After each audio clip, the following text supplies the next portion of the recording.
jo shumë kohë më parë, e ki pas një problem shëndetësor. Edhe ndoshta e kuptove që jeta është shumë e bresht. Po në ato momente e sheh dhe kënë e ki pranë. Kujt do t'i thoje sot faleminderit për atë periudhë? Është shumë e vërtet, ai momentum ka dhënë shansin e dytë me pa ku jam, kush jam, edhe çka kam në far aspekti. Edhe po, nuk guxoj me i me emra, mi përmend se cilin, sepse mundemi met borç dikuj, po ndihem shumë e bekume me njerë që i kom pas afër, ndoshta specifikisht, kisha dash me falenderu motrën te me cila ka nejt 5 javë ditë me mu, dhe më thonë, pa unda asnjëherë, dhe nuk ka qenë as pak e lehtë në për spitalet u ballafaqu, po jam shumë mirënjohëse dhe falenderuese.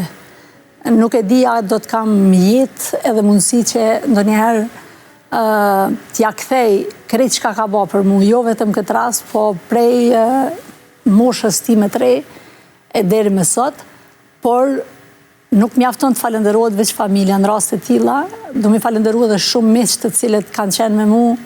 E kom pa fund në jetës sociale që kanë ardhur në vizitu. Mu vjen shumë keq që ndoshta hala kam sot mesazhe që dikuj s'ka mujt me kthy, për shkak të numrit madh të mesazheve dhe të shkrimeve dhe turimeve që mi kanë dërgu, ka pas pa fund. Në gjitha shtetet e botës ku jetojnë shqiptar, ka pas lutjet pa fundme që mu më kanë ardhë, ka pas rasti kur miket e mia kanë thonë, u që nana jem sot, e ka falë sabahun edhe është ka bo lutje për ty, ka qenë momente prekse dhe thjesht për këta jam falenderuese Zotit që ma ka dhënë atë mundësi me përjetu atë moment, dhe jam jashtëzakonisht e bekume që ma ka dhënë mundësin që sot jam këtu.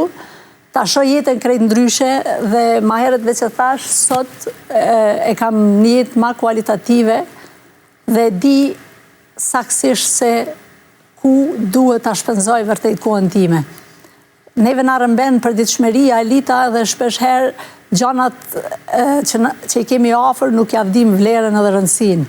Do më thonë, na merë vrulli ditës, rutina jetës, dhe kalojmë nga ora ose nga minutin minute në orën ditë, pa e vrejt se nuk e ki vëmendjen të gjanat e duhura. Kështu që do të nga i moment, qka ki ndryshu? Qka bën ma ndryshe? Shumë gjana i bëj ma ndryshe. A fokusosh ma shumë të vetja dhe të shëndetit?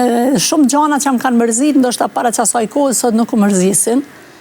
Nuk i jap vëmendjen time sot se cilit, ose se cilës që e kërkon, i jap vëmendjen vetëm atyre që vërtet e meritojnë vëmendjen time, i jap kohën time vetëm atyre që e meritojnë kohën time, dhe thjesht mundohem çdo ditë me qenë ma e mirë se në ditën e paraprake.